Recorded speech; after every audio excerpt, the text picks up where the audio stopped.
Hi, welcome to another edition of Hashtag Finance. I'm your host, Barrington Miller, and today I am here with Jay Rosenthal discussing the business of cannabis, which just happens to be the name of his company. It was built on great insight. Every time I see BOC, I'm like, Bank of Canada? Jay, what's going on? It keeps throwing me off, but They do considerably better than us. For now. For now. We're here today just to talk about all things cannabis. This interview has been years in the making, and it is 100% my fault. But I reached out to Jay and said, I think the email was really simple. Hey, I need you to come in, talk, let's do this. And he said, yep, Friday, good, cool, that was it. So, tell us a little bit about Business of Cannabis. Yeah, so thank you, first of all. This is great. Always happy to see you with a microphone or without. We started Business of Cannabis, or we started thinking about Business of Cannabis in early 2017. I was leaving a job at an agency, another person who had just left the agency. It was a just traditional marketing agency. We said, what are we going to do in the cannabis space? That was sort of our first question. Right. And so we started talking to anybody we knew that might be into it, right?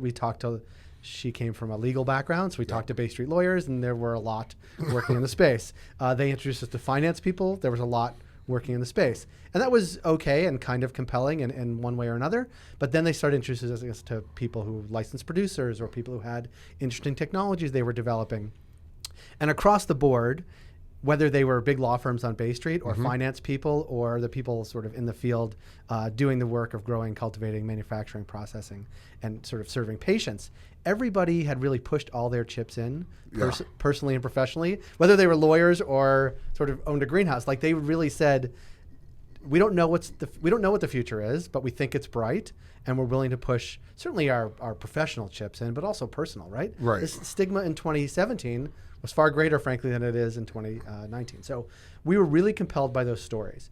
And I come from a public affairs background, and my business partner at the time, she came from a political background and a legal background. And I had worked in California for a big utility out there. And I knew that heavily regulated industries need a constituency outside of the actual business to actually get regulations that make sense. Right. And if you have no constituency, nobody cares what you do, and you get the regulations you deserve for that.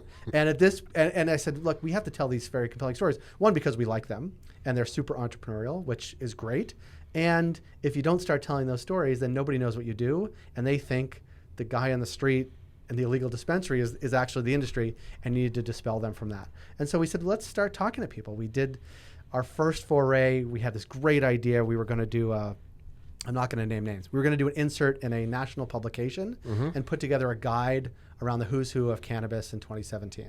Right. So who are the people that were actually driving an industry? We included finance and legal and accounting and auditing and security and some of the growers. And it was very compelling. And about 2 days before we were supposed to publish it, and it was supposed to be in the paper, they said, we're actually going to pull it. Here's your money back. And we had sold it to sort of 30 advertisers. And so we went to the advertisers and said, we're still going to do Business of Cannabis, which we were going to launch in this thing, but we're actually going to do it ourselves. And so that was sort of the heart of Business of Cannabis. We launched officially in December of 2017. Okay. And then in January of 2018, we sort of had that entrepreneurial, how are we actually going to keep this going? And he said, one of the things we could do is we actually have lots of connections now. We thought 30 was a lot. Right. And we actually knew that the 30 didn't know each other necessarily well. So he said, if we could actually keep telling these stories and making connections, we could be an organizing structure. You could be the hub. We could be the hub, or at least pretend we were for a period of time. And we knew that in the first month or two, we wanted to do something original. So we did some original research with a well-known pollster, Nick Nanos, to get a sense of where Canadians were. We knew that would be a newsworthy item. So we did that, and it was. We did our project with the Human Resources Professionals Association because while everyone was like gung-ho, let's talk about recreational cannabis, workplaces in Canada were really far behind. And panicked. And so we said, like, okay, well, let's focus on that. There was sorry to jump in, and I have a feeling this is going to happen a lot. Yeah, that's fine. So I remember seeing the police force. Yeah. The police force was one where, you can, but then you're suspended for like 4 months. 28 days. You had to stop not consume before 28 days. So Okay, yes, thank you for addressing it in the workplace, but you're not. Then he can't work or she can't work. Right. When you're talking about the getting the story out, that's actually one of the bases for the Canadian Securities Exchange. That's what we tell companies. You can have the best company doing the best product or service, but if nobody knows your story, then it doesn't mean anything. So getting the story out, and that's where you're filling in the niche. Yeah. So, Well, thank you. No, we and this is, and then it really took on a life of its own. Frankly, right? We said, if we're going to tell these stories, let's find areas that are undertold. And this was early 2018, and the world was, in Canada was gunning towards recreational, but the whole industry was based on medical. Right. So we said, and some of these companies still, it's their only business. We said, well, let's actually just call something Medical Cannabis Week and drive a conversation around a week. This was May of 2018, and we did. And it actually served a purpose, right? We actually want to focus on patients, focus on doctors, focus on clinics, focus on the LPs serving those patients and what lies ahead. Mm-hmm. We did our second year of Medical Cannabis Week this past May. We added an event in 2018 called Green and Silver to focus on seniors. We're adding an event in 2019 in a couple of months focused on cannabis and technology. So the idea that we could actually focus on very specific parts of the conversation around cannabis made us unique. Focus on the actual, those very specific topics rather than sort of broad or general, and really tell the business stories, which we still find incredibly compelling. Well, that's the maturation of the industry. When you can now, within the industry, it's like, well, what are you in? Well, what part of cannabis? And 3 years ago, 4 years ago, it was just that label. Okay, yeah, you're in cannabis. Now it's, well, I'm developing products, I'm doing research, we are doing medical, people are exploring edibles, and that is supposed to go through, I think now it got pushed back to December. Yeah. And that's going to change the landscape again. And the landscape is changing every year, even every 6 months. The players that were around in 2017 and the people that were involved they're probably still around, but they're not doing or in the same capacity, or they're not with the same organizations. There's a lot of movement, and really 2 years is not a lot of time. And again, we're still, in my opinion, at the tip of the iceberg. We haven't even gotten to the U.S.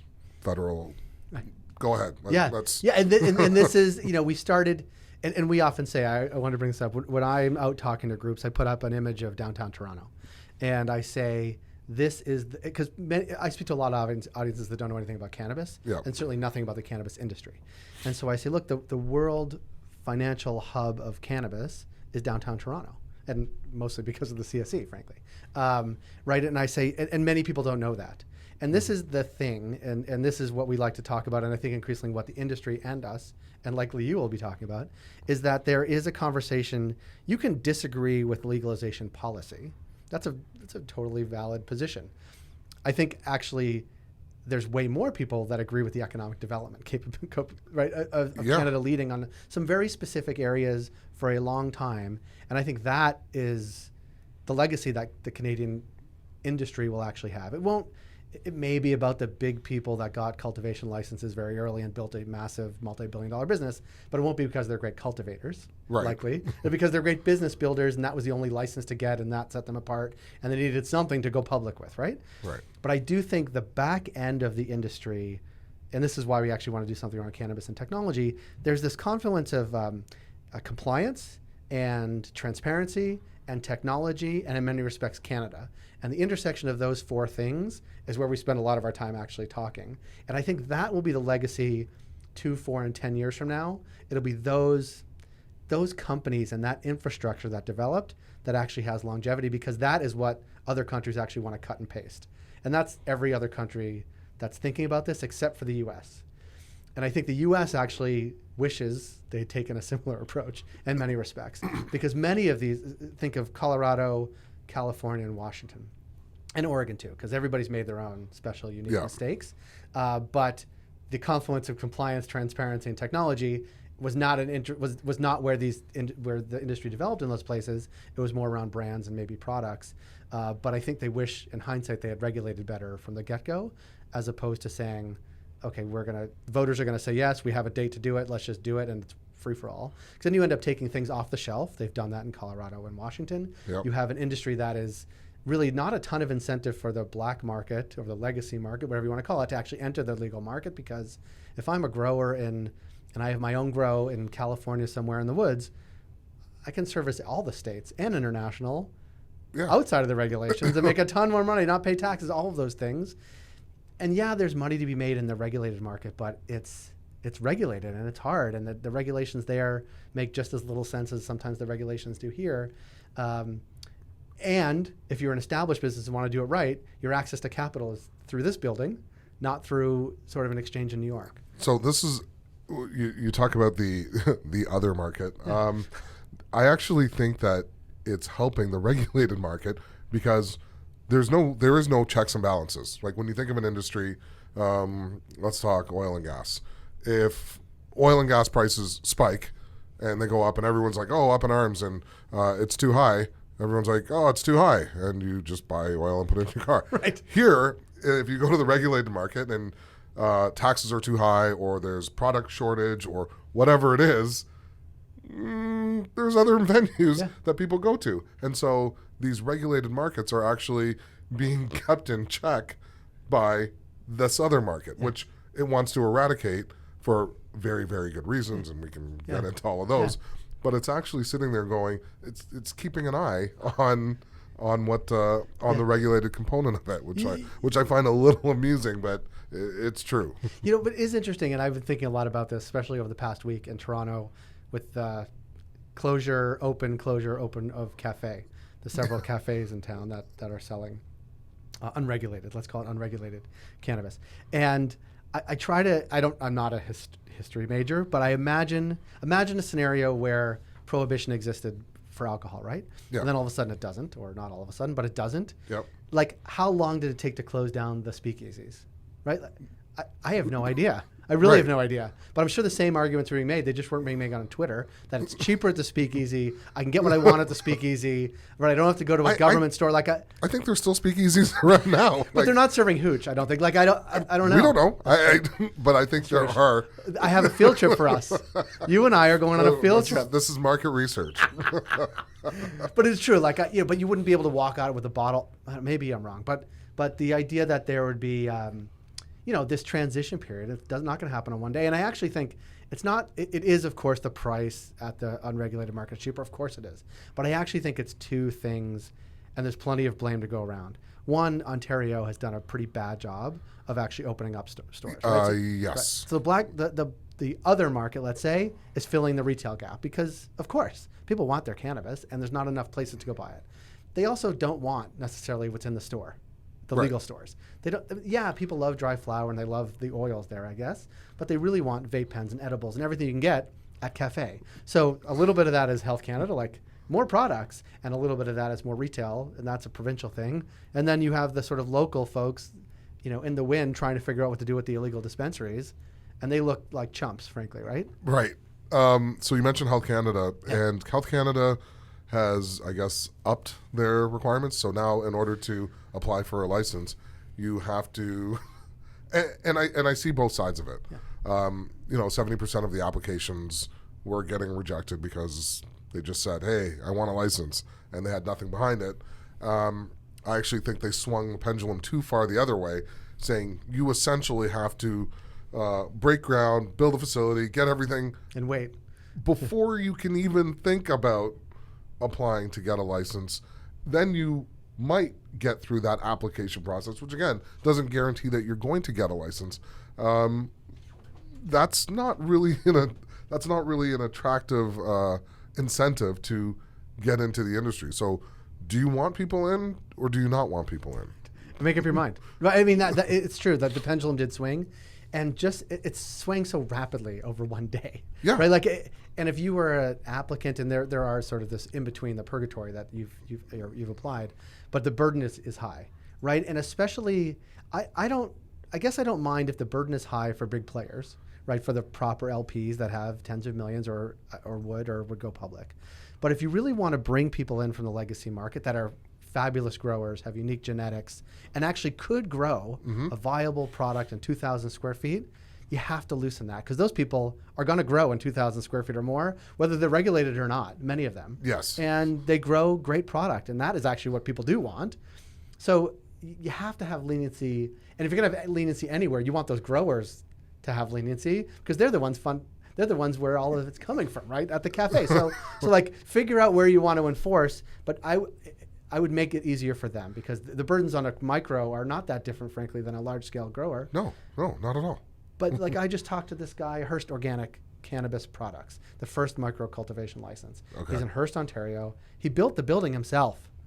And read the book and went through it. What do you mean he built So he apparently had a garage greenhouse building on his property in rural Ontario and read the guidelines to the T and applied and got the first license. But that is a special, like you have to have a lot of skills to be able to do that. Like not only the building and construction and then being able to grow, which I assume he can do, but also, be able to apply. I mean, it's a lot. And I think Health Canada made that the first one because that says, hey, anybody can do it. Right. But I'm not sure anybody can do it or has the wherewithal or you started talking briefly about products. Yeah. So let's talk about products. What are some of the products that are available, the ones that you've seen, the one that are coming down the line, downstream, downriver, whatever it is. Because for me personally, I think I don't want to call it edibles. It's edibles and ingestibles, digestibles. It's even that's going to be an industry unto itself. I think that's going to just dominate and blow everything out of the water. Yeah, and I think there will always be people who love flower, right? For the special occasion, for some people need it for medicine, and it'll always be part of the market, and it still is in the more mature markets in California and Colorado for sure. Right.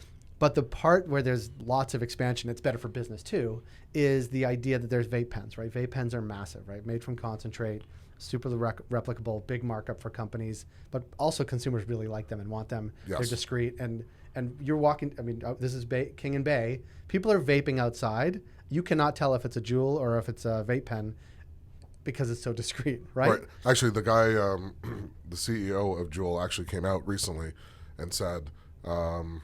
He apologized. He apologized for kids because it's something like 50 or 70% of kids between grades 9 and grade 12 have used a Juul and tried. And he's like, that is not our intended audience. I am sorry. It's for adult. And, good on him because it needed to be said. All the way to the bank. All the way to the bank. I mean, it's kind of true. Yeah. But this is the thing. And it's so popular because it's discreet, because it's replicable, because it's actually looks cool. I mean, not like for an adult use purpose around cannabis makes perfect sense. And I think that'll be a big part of the market. I also think edibles, the way we think about them in the olden days, like now, the olden days in the regular market. Yeah. But it's really difficult to control the dosage. You don't know what it's going to do to you. It's a crapshoot, right? Because it's unregulated. Right. The next wave here in Canada is going to be hyper-regulated, relatively low dose, and I think people are going to really try it and like it. And I think that's where the opportunity is for the companies doing business in Canada and brands that are coming down the line. If you think about how you buy anything, like toothpaste or beer, like you have your go-to beer, you have your special occasion beer, and you have your, same with vodka, same with wine, all those things. But you don't always try something new because you know exactly what you want, what it's going to do to you, all those things.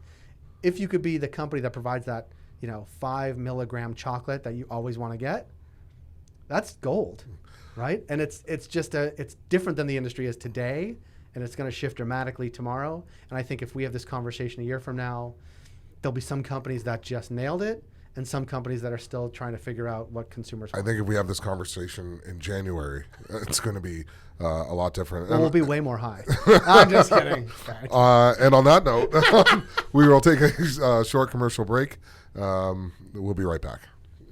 Broadcasting from the heart of Toronto's financial district at the top of First Canadian Place, CSE TV is your trusted source for what's happening in capital markets. Our #Finance podcast series gets you exclusive long-form interview content with visionary entrepreneurs and CEOs of companies in the news. The CSE's On the Street segments get you up close and personal with many of our listed companies. And don't forget that you can find the video version of this and all our media on our CSE TV channel on YouTube. For instant notifications, subscribe to CSE TV now. And we're back with an episode of Hashtag Finance. I'm here with Jay Rosenthal from the Business of Cannabis. And we have been talking about everything to do with that product. Speaking of products, let's go the rise of the beverage. So when I was talking with some people in California, they said they couldn't understand what the Canadian fascination was with having cannabis-infused beverages. For California, it makes up, I think, half of 1% of another 0.5% of, which is terrible math. It's okay. It's low. It's really totally low. And they just couldn't see. It's, if I drink half a bottle, am I consuming half of the milligrams that it says? Does everything settle at the bottom? What's the time frame for it? The effects? What happens if I don't feel it right away? Flushing it from your system, all of those things. Carrying it around can be inconvenient. There were people concerned about gaining weight and calories, and especially if we do beer. Whatever. Yeah. But in Canada, it's still a topic, and people want to have it in their beverages, whether they add it in powder form, whether it's THC infused. The one thing people will not do is have it combined with alcohol. That's just a recipe for disaster. Well, the products won't be combined with alcohol. Yes. But people do like using cannabis and drinking at the same time, for sure. So I've heard this all too. Part of it is the industry in California didn't develop like it is here, right? Where this is a capital intensive endeavor to actually make beverages. You need a different kind of manufacturing facility. It's new technology. It's difficult. You need a whole different footprint. Right. Those footprints don't exist or didn't in California. So that's certainly part of it. Two, it's also aspirational, right? There's lots of companies here that actually believe that if they could create the beverage, the beer-like substance that we're going to have to call it, that is in a 333 milliliter can that you could take with you on the road, not on the road, but take to an event. Right. That has onset that is replicable, that is early. So it doesn't hit you like an edible, it hits you much more readily than that. And you drink it, you're going to know the effect immediately, and you can either have more or not, just like you would with beverages. Right. Intuitively, people do drink more than they use cannabis. The social norms around drinking are far more stable or centuries old than they are with consuming cannabis. You can imagine a bar serving that and serving a drink as well, maybe not in the same can, right, but next to it. Like, you can imagine a time when that could exist. So I think there's that sort of aspirational feel, and the companies are putting lots of resources behind it to create the perfect beverage, whether that's a CBD beverage, a THC beverage, some combination of both, low dose, medium dose, and maybe high dose. But the onset, the social norms of it certainly will exist. And I've lived in California. People drink a lot more here, to be honest. Yeah. Yeah. Yeah. Go Leafs, go. Yeah. Right. Yeah. Speaking of it would make the playoffs much more manageable. Yeah, exactly. I know, too soon. Beverages, CBD. Yeah. CBD. That's and hemp infused, and that is really going to hit the marketplace. And I know there are some very, very, very massive beverage companies that are looking at hemp, willing to buy all the hemp production from everywhere. Yeah. No questions asked. And CBD seems to is becoming the cure-all for everything. And what have you been seeing as far as? Well, if you've been to the States at all, in a state that has, every state has CBD now, but it's taken over. So I would categorize it in a craze mentality. Yeah. I think there'll be research to back some of that up, not all of it. And also the way it's going in the States, it's basically unregulated, right? So you really don't know what you're getting. I think in Canada, we won't have it like that. We're going to maybe have more over-the-counter type of products that may be available in other type of retail environments if it's just CBD with limited THC. Like, I think we'll get to that maybe next year, sort of legalization 3.0, right, if you will. I don't know if the craze will continue at the same pace by then, but I do think there is this notion that this has some special purpose, right? And some people believe it's divine intent. Yes. Some people just believe that it has many therapies, right? Right. And I think that's probably maybe somewhere in between those two things, depending on your indication. I do think there will be companies that make this their sole purpose in life to create the CBD beverages. I don't think it'll be a CBD hamburger like we saw right in Denver, but I do think there's something to it. I think you'll see it in a lot more products, topicals, and all of that. I don't think it's far-fetched to say, Advil with CBD would be a good seller. Whether the CBD is doing anything or not, I don't know. But maybe we'll know, maybe we don't. I think the companies here will continue to do research to back up the claims, because claims here are going to be much more challenging.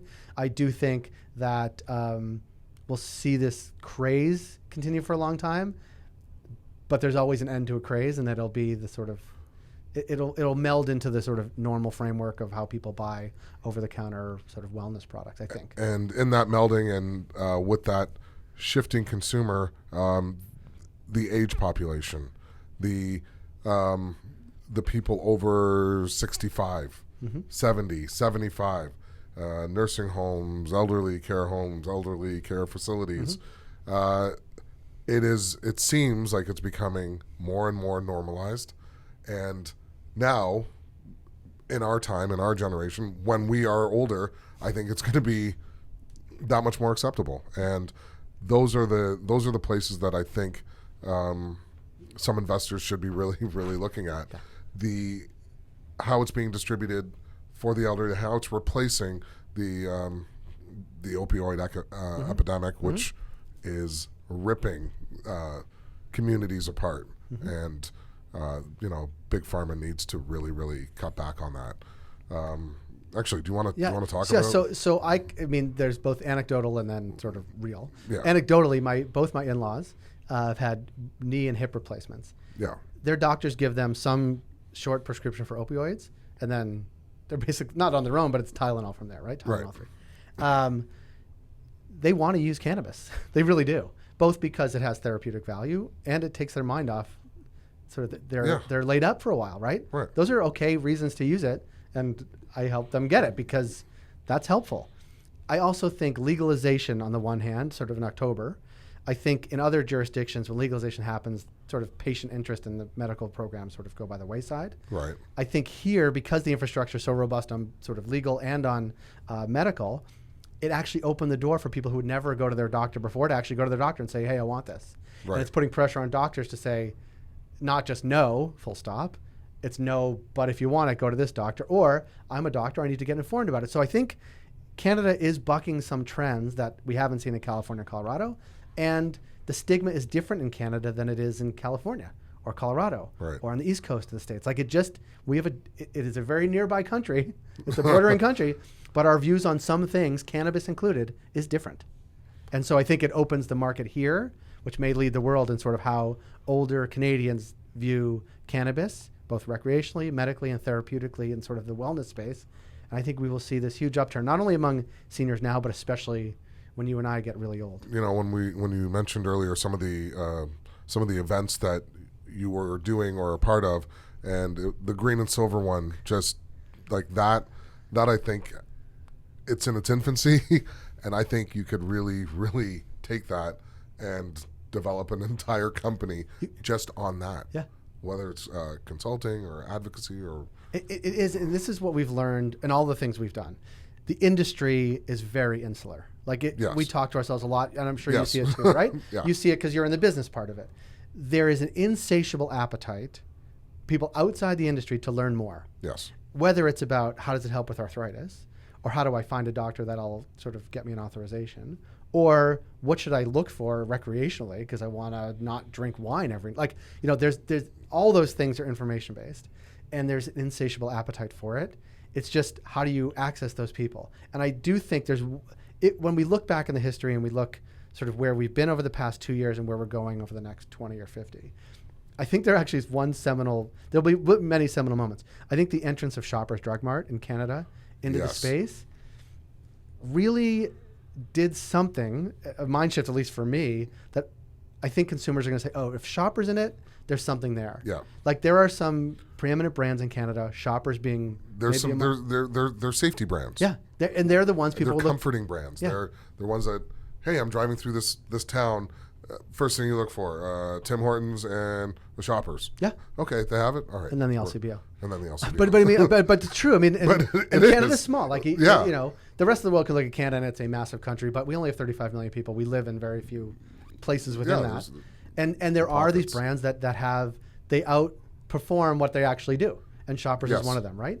And the fact that they said, you know, we're going to do this, it's not their fault. It's not the easiest process to get medical cannabis, like you got to do, and then you get them authorization. But the fact that they're putting their name in it means something to a lot of people, even if they don't know what it means. Right. Right. It means, oh, this is a legitimate thing. This has value. I may never use Shoppers to get my medical cannabis, but the fact that Shoppers is in it is this makes me feel better. It does. It makes me feel better. Yeah. No. Well, Jay, we're gonna have to start wrapping this up. How do people find you? How do people find Business of Cannabis? Businessofcannabis.ca is our website. All of our content is there. All the events that we put on are listed there as well.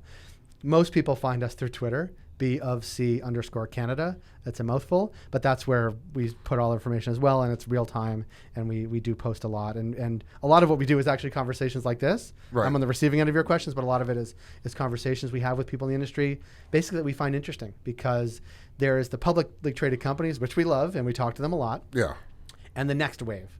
Because the next wave, I think, is, as you know, there's this progression of innovation in technology and growing and extraction and food and beverage and all those things, and it doesn't necessarily lend itself to a publicly traded company today, but are actually driving the industry forward in many unique ways, and that's where we like to focus our conversations a lot. And so it's this staged approach where we talk to the big guys, we talk to the up-and-comers. We're launching a podcast on Thursday focused on the next wave of legalization of people who have an idea for a product. Right? Oh, okay. Edibles or beverages or whatever it is. And people do have really compelling ideas. And I think their ideas may be better than the big guys' ideas about what the products people actually want. Right. You know, when they have boots on the ground and they're listening and it's the tried and true, then they've had people buy something. their product a lot, actually. Yeah. So that's, you know, the market doesn't lie. So this has been another episode of #Finance. I'm your host, Barrington Miller, and I've been here with Jay Rosenthal from Business of Cannabis. Thank you and have a good evening. Hi, it's Grace from the CSC reminding you to make sure to follow us on social media for the latest updates on our listed companies as well as new listing alerts. For more in-depth content, be sure to pick up our free quarterly magazine, Public Entrepreneur, available online at thecsc.com.